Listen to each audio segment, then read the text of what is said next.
Good morning, or depending when you're watching this, good afternoon, good evening, or good night.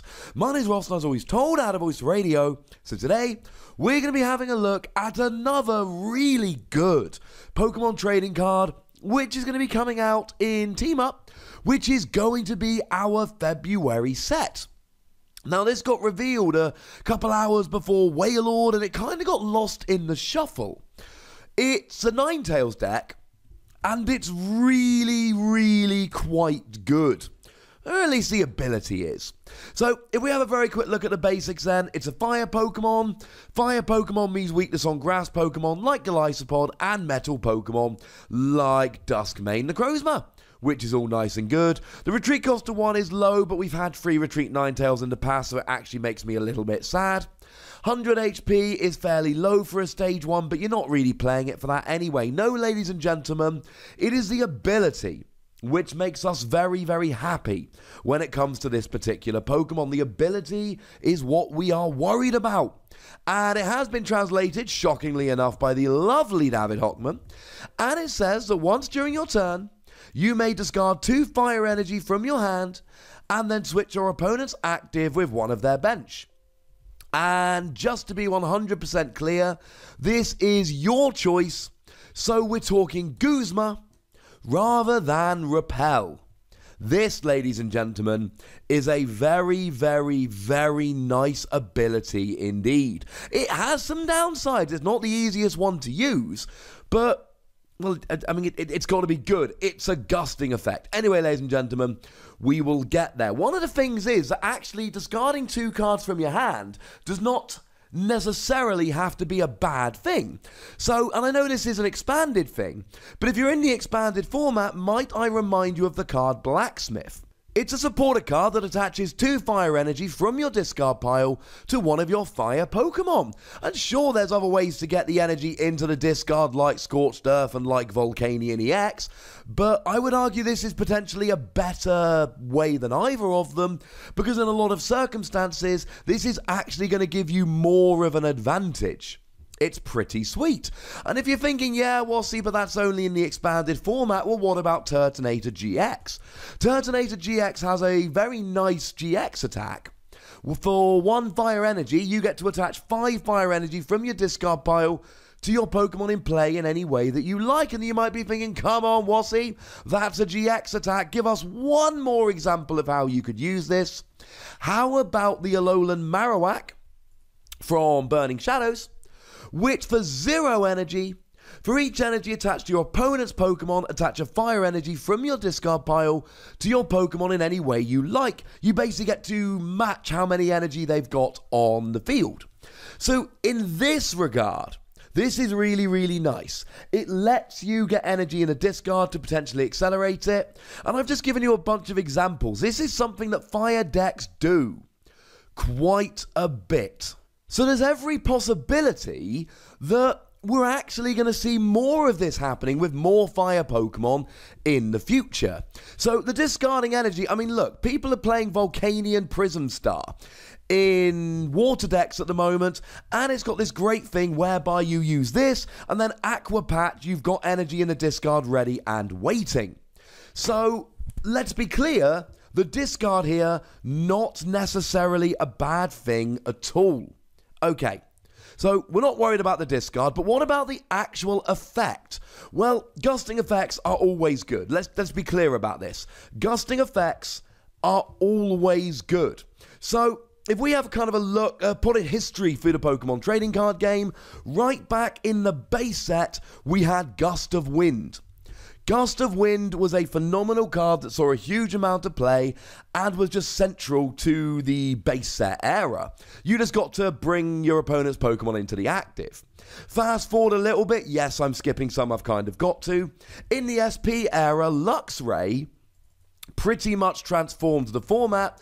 It was played in SP deck, sure, but there was a Beedrill deck that won the World Championships that played this, and the reasoning was extremely simple. Gusting effects gave the Beedrill player, Steven Silvestro, a monumental advantage in pretty much every game that he played. We saw this with Pokemon Reversal in the Heart Gold Soul Silver era, where even though it was on a coin flip, it was the best we had. Obviously, Pokemon Catcher was redonk, because it was just Gust of Wind, and yes, it later got errated, so it turned into a Pokemon Reversal, but still, very good card. We had Lysander recently, and of course, nowadays, everybody's playing Guzma. And we've got stuff like Custom Catcher, which just came out. We've got Counter Catcher. And of course, we've still got Pokemon Catcher. We've got plenty of Gusting options, but none of them are as reliable as this. The only reliable Gusting option we have with no, it might not work, because Pokemon Catcher, coin flip. Custom Catcher, gotta have 2. Counter Catcher, you gotta be behind on prizes. The only reliable one is Guzma, and that is your supporter card for the turn. This, you can just use it every turn. You sit on the bench, you use it, you are good to go. But the big question when we look at Ninetales here, do we need this in a format where we do have Guzma? And the answer is maybe, but there's no denying the fact that some decks can live without it. So the good news is you get it every turn. You can play other supporters, so you might really need to play a Cynthia to try and dig for a double colorless energy and get the Gusting effect. Well, you can't do both. But you can use a Cynthia on the same turn, use Ninetales' ability. You don't have to dig for it. How many times have you been 1 card away? You've used an Orangaroo for 2 cards, and that Guzma was the 3rd card. And you end up losing the game because you just cannot find that 3rd card. You can't draw that 3rd card. And you don't have to worry about conservation. We've all lost games because we discarded our Guzma early game and didn't have access to it in the late game. The counter argument, of course, is yeah, but you've got to have 2 fire energy in your hand. Is that not potentially more awkward than some of the other Gusting cards? And maybe it is. But then again, we've still got Energy Recycler, which is really good for getting your energy back.